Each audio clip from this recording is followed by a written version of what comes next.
What up, my freaks? RuinousInsight here with part 37 of my Total Warhammer 3 modded Karl Franz campaign.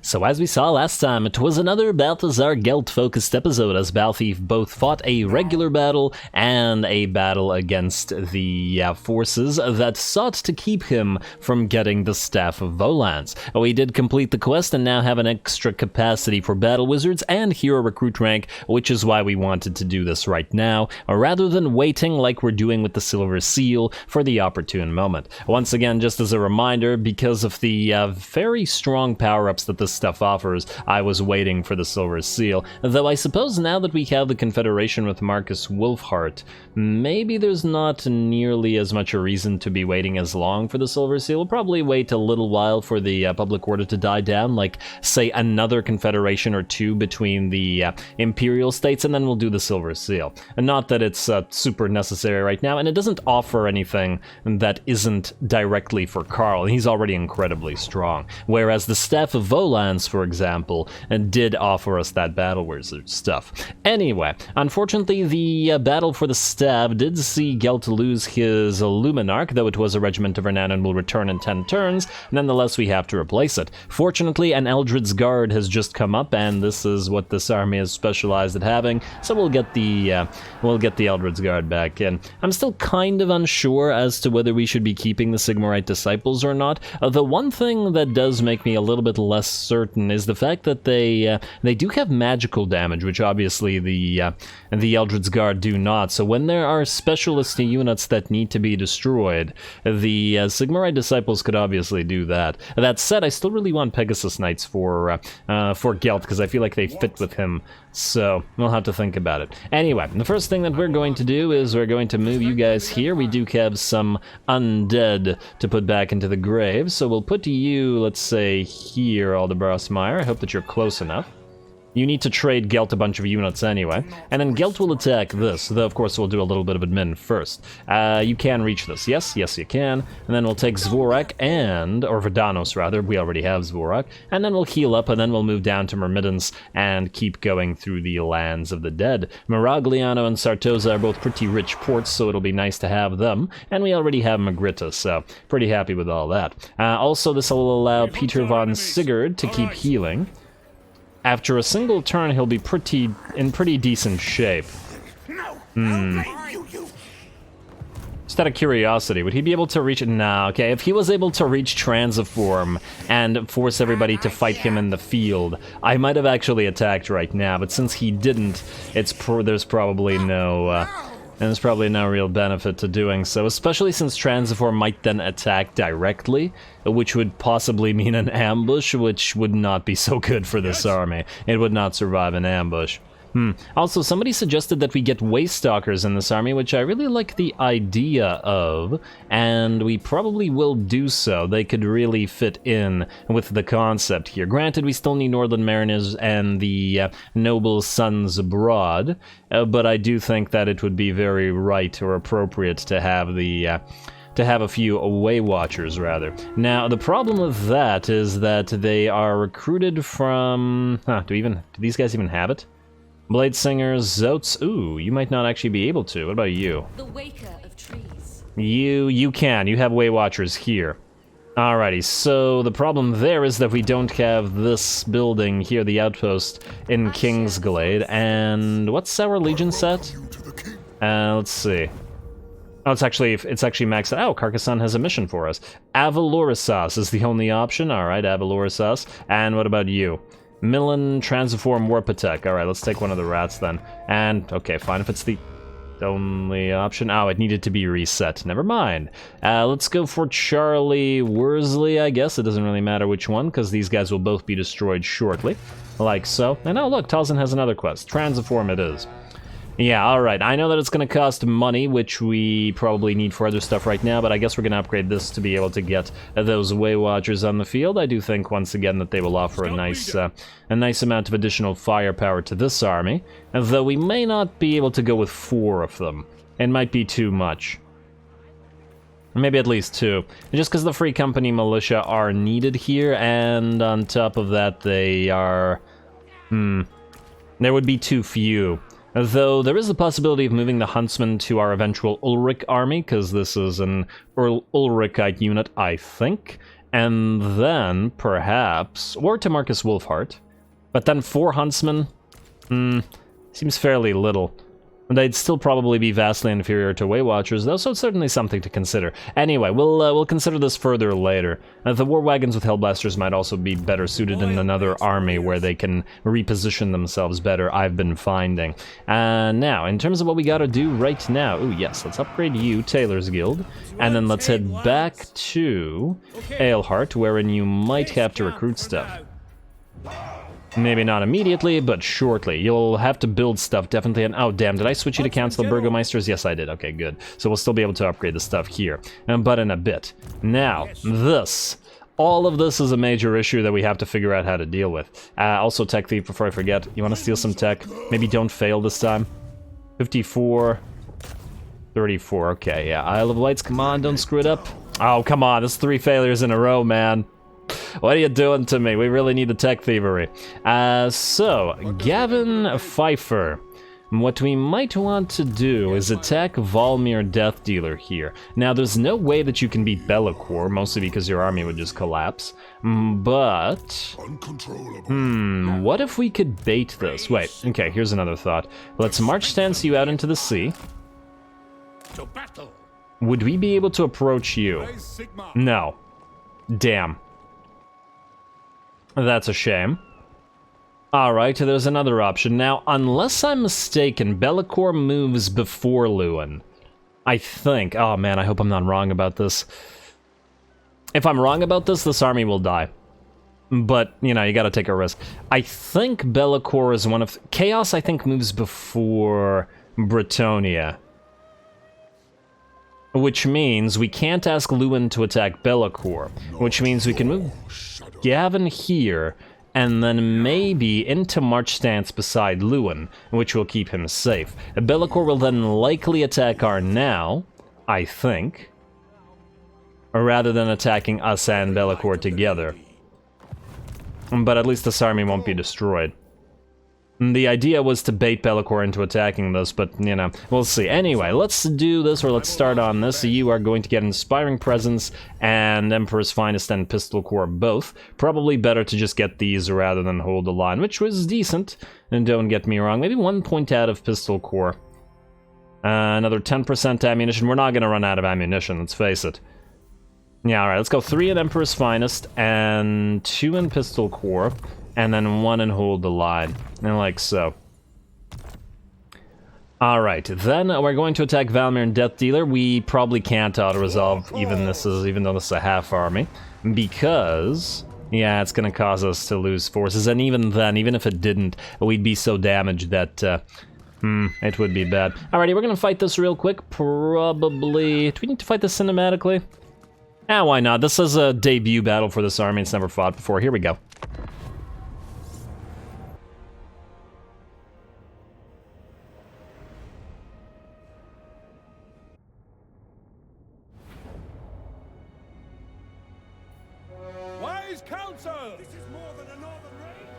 Alrighty, here we go. This is, gotta remember, just a bit of a helper army, so it might have trouble even with this basic stack, but at the end of the day, the losses don't really matter. We're using this as bait and to help Kurt out, eventually. Maybe Be'lakor will go for it, maybe not, but right now, we need to deal with this. Funnily enough, this is the army, or this is the location I was talking about last episode. The map that I don't particularly like. The smiley face map. It's good for some armies, but for artillery armies, in my opinion, pretty bad, because yes, you deploy up here, or up here if you were on the other side, but this hill in the middle, it really interferes with a lot of different types of artillery fire, makes it very difficult for you to make good use of it. Granted, our mortars don't particularly care about it, but other armies sort of do. Anyway, at the very least, we do have a hill. Our halberdiers have made a semicircle around our handgunner and mortar pile, and we're just gonna hope that the enemy breaks upon them.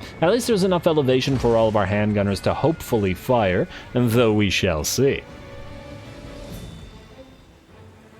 Alright, come on now. Enemies cresting the hills now, just gotta get a little bit more moving.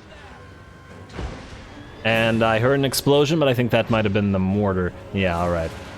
Ah, there we go. First of the enemies to feel the wrath of the handgunners is going to be a unit of Marauder Horsemen. Going to chuck a few axes at us, or javelins at us, but they're going to melt away extremely quickly. Our Lord is also moving around just to try to counteract the enemy Hounds of Pestilence here, who are going to charge a unit of Halberdiers, though granted, they will not have too much of a good time against this, especially being a large unit, as they are. Ah, you gotta love all the handgunners firing. This may be a little tiny army, but it's still pretty glorious. Those Napoleon Total War fields. Alrighty, and a fireball coming in and exploding some of our halberdiers here, but not a huge deal, though a decent amount of them actually did die. Oh, that was actually handgunners that got exploded. Well, too bad, so sad for them. As long as they don't fully get destroyed, it won't matter all that much. The halberdiers are actually doing a fairly decent job holding their ground. Gotta be careful with the mortars hurting our own. But otherwise, 57 melee defense against Chaos in particular is particularly decent because the Chaos forces don't have much in the way of range, or at least the Warriors of Chaos do not. Maybe fighting Tzeentch would be a bad idea in this particular situation, but without range units to take advantage of the fact that we are relatively low armored and unshielded, the enemy can't get through our halberdier line. And another fireball coming in, exploding some more handgunners and exploding some mortars as well, though failing. Oh, actually not failing. They did manage to destroy a model as well. That said, the enemy army is pretty much done for at this point. The enemy lord got focused down by the handgunners. The units on the sides did fail to go through the halberdiers, as we just had too many of them to defend. And as soon as the Chaos spawn and whatever is rampaging here, Forsaken, are out of the picture, the battle will be over. Alright, a few more shots in there. Looks like we can't target the Forsaken, but at the very least we can target the Chaos spawn. And especially if we back off a little bit and allow our Lord to tank them while the handgunners destroy them for good. Alright, get a few more hits in there, buddy. You may be a temporary army and just meant to help out, but that doesn't mean that you can't get some glory of your own. And we also don't need to chase these guys down unless I'm mistaken. Alright, Forsaken will be the last units on the field, but they will finally turn, and the battle will be completely ours. Lovely. Lots of hill defenses, but that is right up the Empire's, alley. And I mean lots of hill defenses throughout this campaign in general. A decisive victory for us, but once again the enemy army was in march stance, so it was never going to be super difficult. It's Be'lakor and his future actions that we need to care about.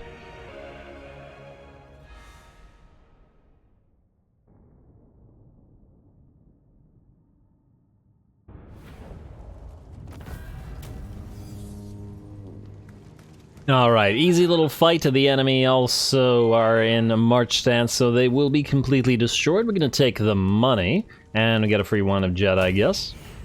Now, how far can you move after that's done? And oh, you actually can move closer to Lewin. Nice. And Messenger. I wonder if you can move because of that, though I doubt it. You could attack Be'lakor, but there's obviously no way that you would survive the fight. I'm not even sure that your entire army could bring down the Severed Claw unless they just stood there taking hits from the handgunners. So we're going to hope that Be'lakor gets baited into attacking you, and by you standing right here. Twould be swell. I just had a thought that what if he can actually reach Kurt here? That would have been awful. But it looks like it's not the case. And we don't really care about the fate of this army. This was a helper army because of obviously the need for another army to join Kurt in the field, and it is very cheap. Half the cost of Kurt's. So I think it's fine. You probably don't need the messenger, though. Let's not lose it, as we have a relatively limited number. Now, if you get attacked, maybe we'll put a, let's say, Boris Haldenstrat. Oh, another Haldenstrat. Alright. We can put you here. We'll give you the Soul Fire and the Grand Shield of Faith in the hope that you can help out. We'll give you a Heart to hit, though if Be'lakor comes after you, you obviously have no chance. Inspiring Presence, I guess, just to help out, and Brass Lunged as well.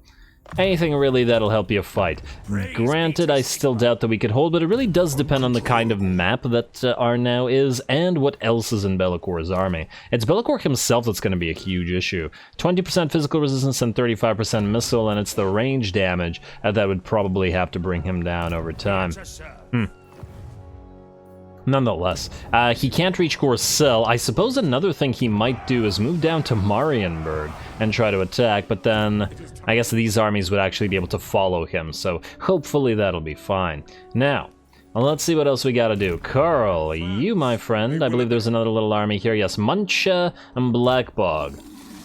I fear that we have to go after you. We don't necessarily want to, but because of the fact that Great Skull Lakes is sparsely defended, if we go after Epzwab here,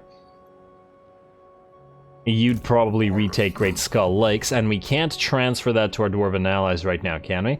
Actually, maybe we can. Wait. Great Skull Lakes we can, in fact. 21 gets very little money out of it, but maybe you'll join some more wars. I kind of wish we could transfer it to somebody else, because these guys are poor, and I would like them to bankroll us. For those watching the Krogar campaign, you will know how effective the strategy is. But with these particular dwarfs, it doesn't seem to be working out so well. Not getting 10k per settlement. So is there anybody else around here who we could give the settlement to that would pay us a lot? I mean, potentially Imric, but he'd need to move up all through these territories, and that's probably going to take a while. Yeah. Alright, fine. Karl, I guess you're gonna destroy Muncha. We'll leave Epzwab here. I'd love to destroy him, but maybe later. It's not like we're at war with him, even if we don't like him, and we'll probably need to kill him later on. Also, while we're at it, Rupert Puttkamer, you are on guard, because this guy tried to assassinate you. Why don't you try to assassinate him? Ah, very nice. And we got a student out of that. Oh. I forgot that you could get students via heroes as well. Interesting. Do you have a student, incidentally? Yes, you do. Okay, we need to give somebody else a student. Do you have a student? You do not. Alright, so student. Here we are. Alright. What's our research at right now, by the way? It's at 203, not too bad. We're at 5 turns rather than 10, which is what we started with on the regular researches. And now, speaking of research, the next thing we're going to do is utilize Wizard Apprentices, but probably after we fight a little. Karl, go after Muncha. Now, switch to this stance. Wait, actually, just switch to this stance. We're probably going to auto-resolve this. Actually, no probably about it. Oh, he can in fact run away. Oh, don't tell me he can run far enough. Why must you be like this? Okay, we'll go into regular stance then. Oh, I wasn't intending to, that's fine. Auto-resolve that. And we are going to pardon the captives for a little bit of extra cash. Lovely. We got another Hedge Wizard and Enchanted Shield. Now, we might, if we go into March stance, be in range of Saber Mountain in one round, which means we could attack Grimgor's Ardboys, though we are not at war with them currently. They are currently at war with Goldtooth, Heralds of the Tempest, and Imperial Wardens, So the problem with declaring war on them right now is A, Karl would have to go out of his way, B, we don't really have anybody here that would want to deal with them. Kurt might, but he's gonna go southward to deal with, or to help out Imric a little bit, and to help out Karazakarak. We need another army here. I want Karl north to fight all of this, to fight Molder and get the defeat trait for them, to fight Throg and help out against the growing threat that is the Ecstatic Legions.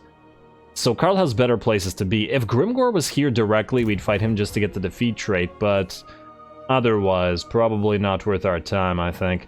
Though taking out his capital would hurt him pretty significantly. What we could also do is take it and then put a basic army there. And just hold the ground against the orcs as a single settlement, and then eventually give it to a Dwarven ally or something. I'm just a little bit worried about strengthening the Dolgan and the Heralds of the Tempest by doing this. The further we go this way, the more Chaos Forces we'll find. And player bias means they will come towards us.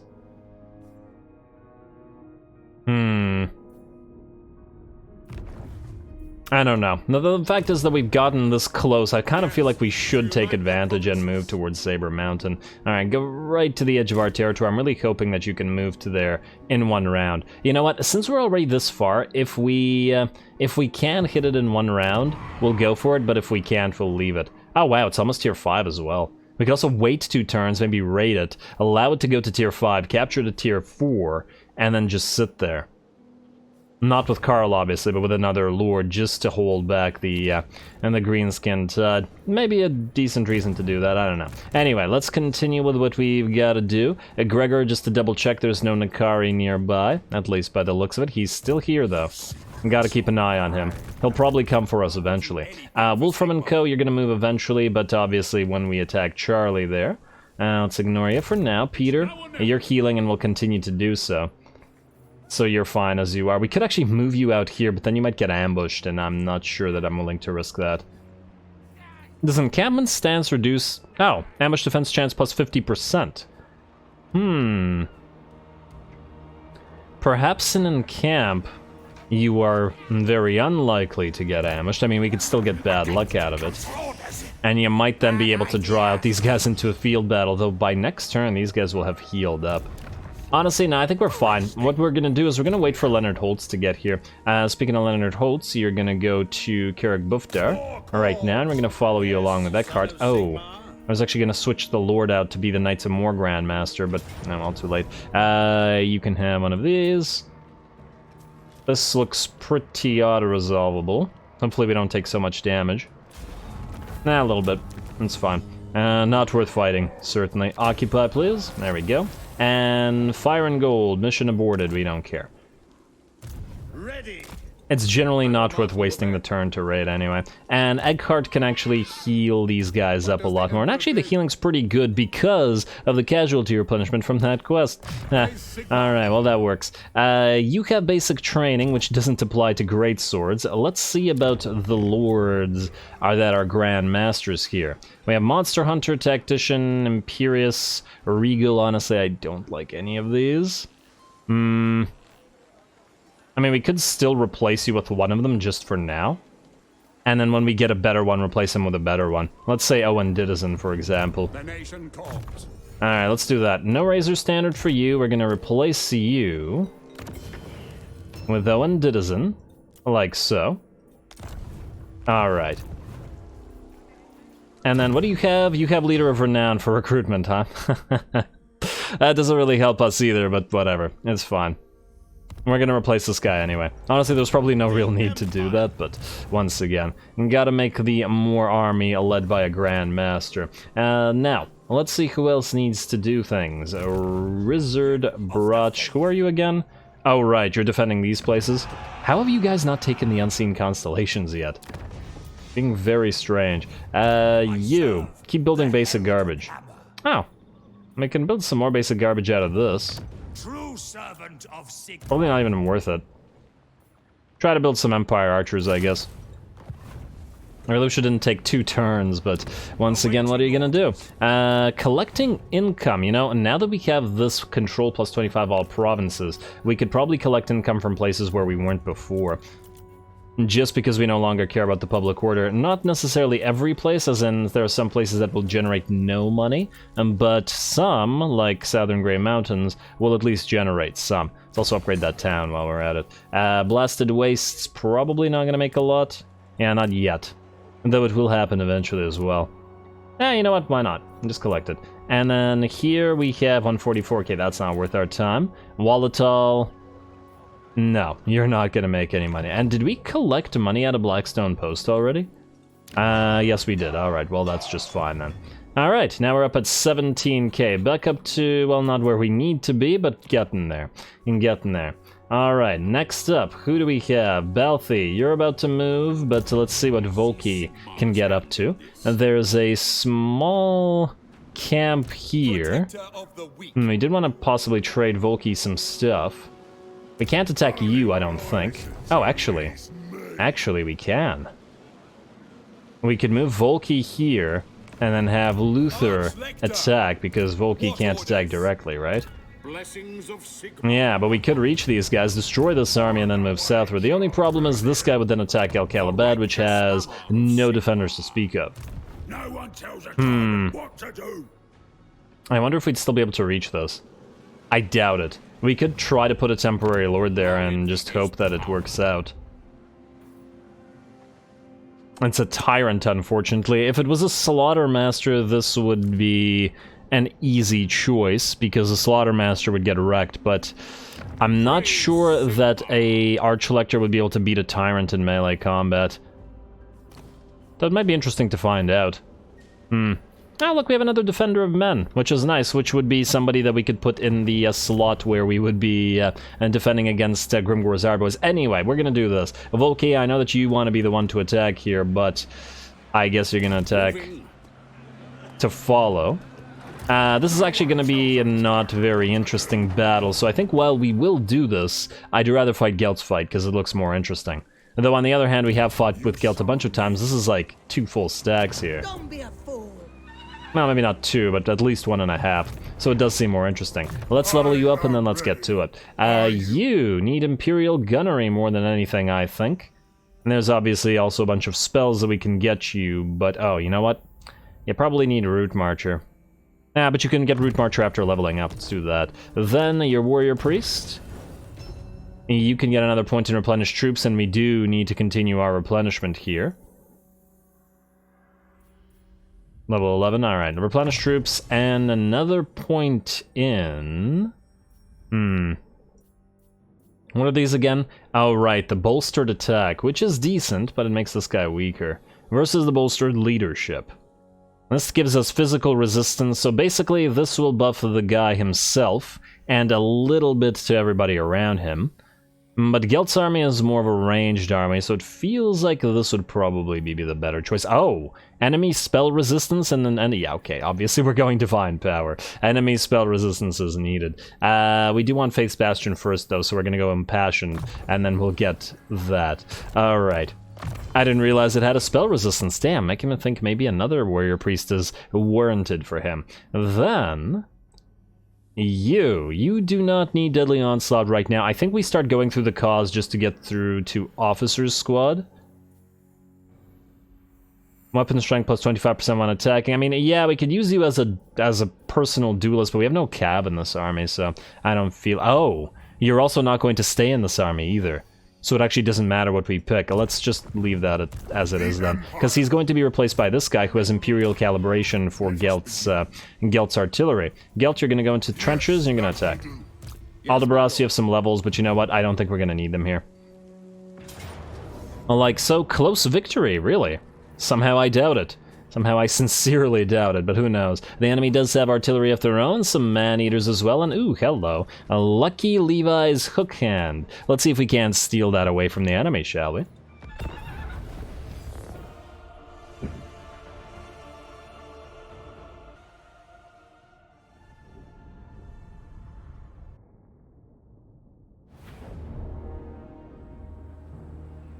Oops, went the wrong way.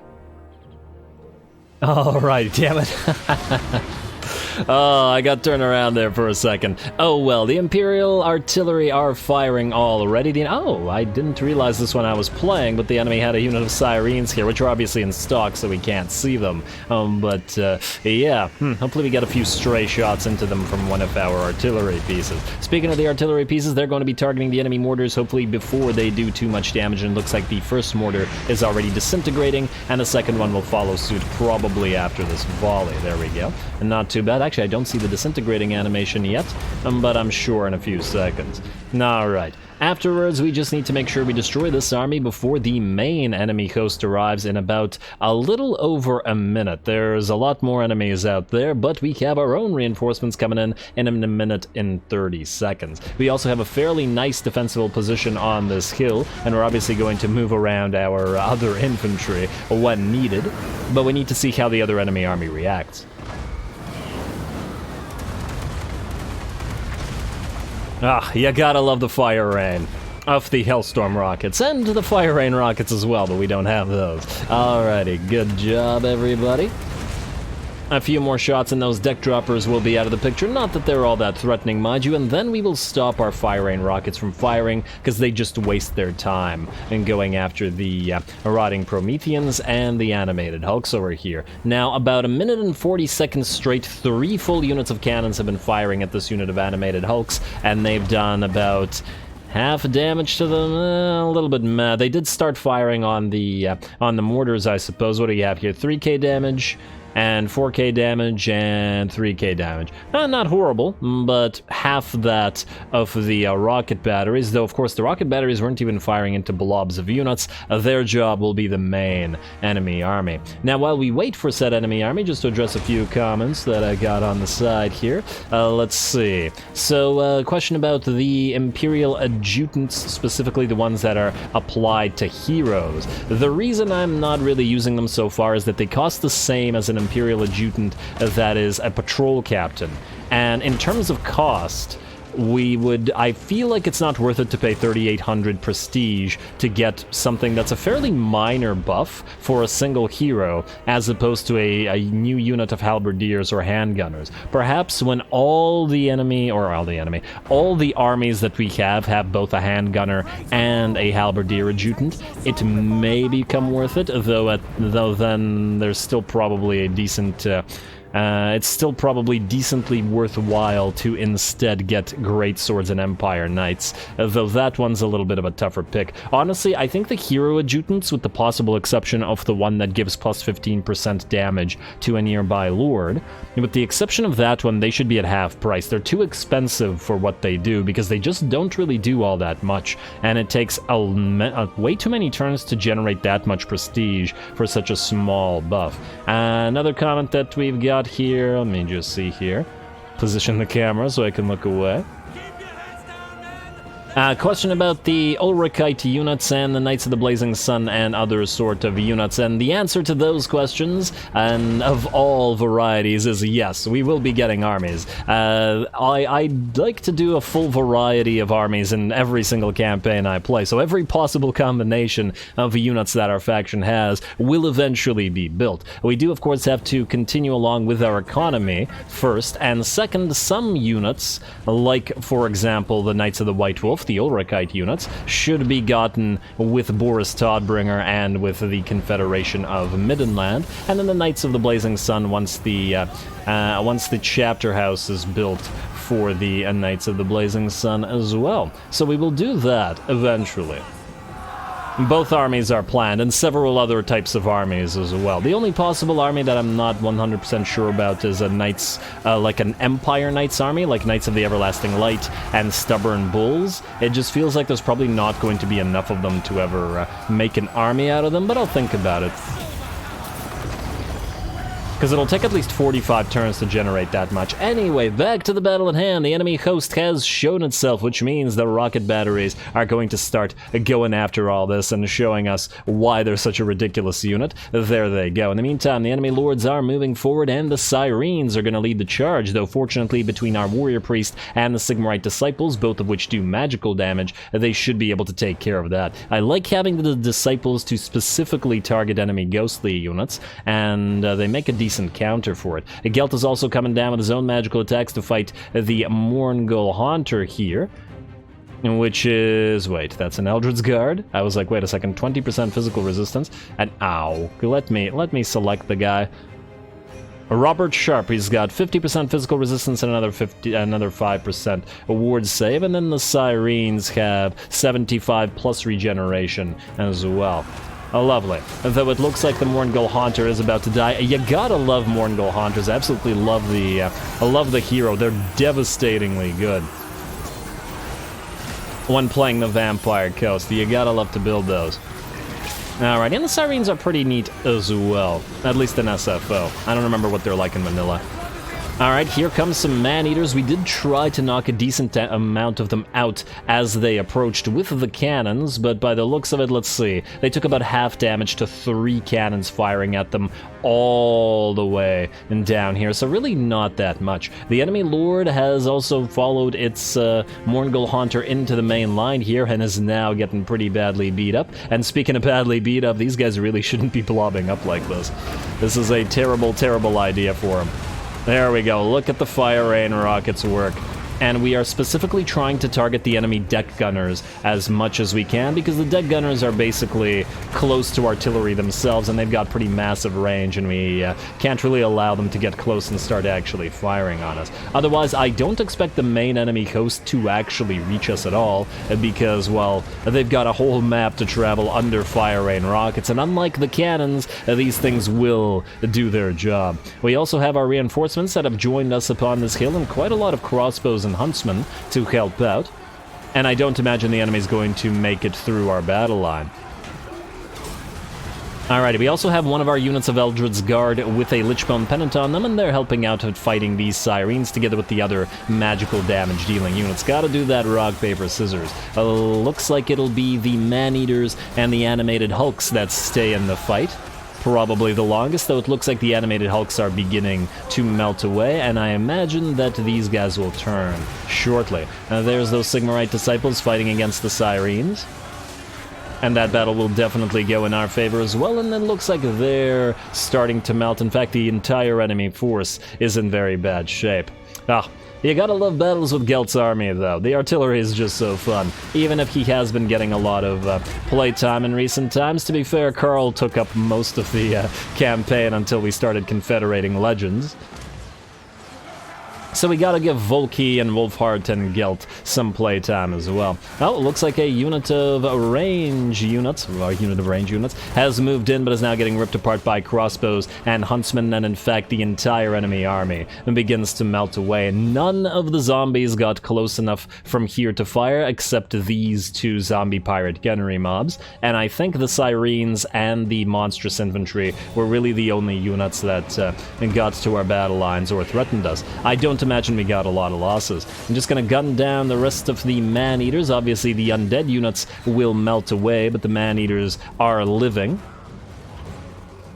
and we want to destroy them as well. Although of course the vampire coast will have they rise again, or the dead rise. But I'd rather not have them have the man-eaters, because presumably we should still be able to auto-resolve this. I mean, after the battle is over, regardless of how many units rise. And there we go, both of the enemy units knocked down. Looks like the cannons did manage to take them out, though I do wonder how many kills they got. Probably nothing compared to the fire rain rockets. The enemy was absolutely decimated here. Also, usually I like to play this map right here, between these 2 locations, so that the enemy has a difficult time in getting around us with these natural wall cliff formations. But since the enemy reinforcements started here in these trees, what they would have done is use the trees for cover, and it would have been very difficult for our artillery to fire from here. So we deployed on this hill instead, and seemed to work out pretty well. Alright, well done, Gelt and reinforcing army.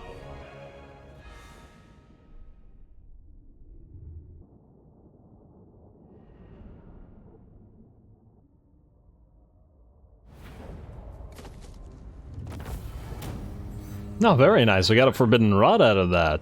That's going to be helpful, not for Gelt because he has the staff, but certainly another wizard. And we need to build a bunch of wizards now that we can. That destroyed most of the enemy army, though it looks like a decent amount of them will come back, so maybe I should have attacked the settlement instead. But oh well. Not a lot of damage anywhere, really, though our warrior priest did get a little bit hurt, but otherwise we're just fine. Pardon the captives, and let's see what we have remaining here.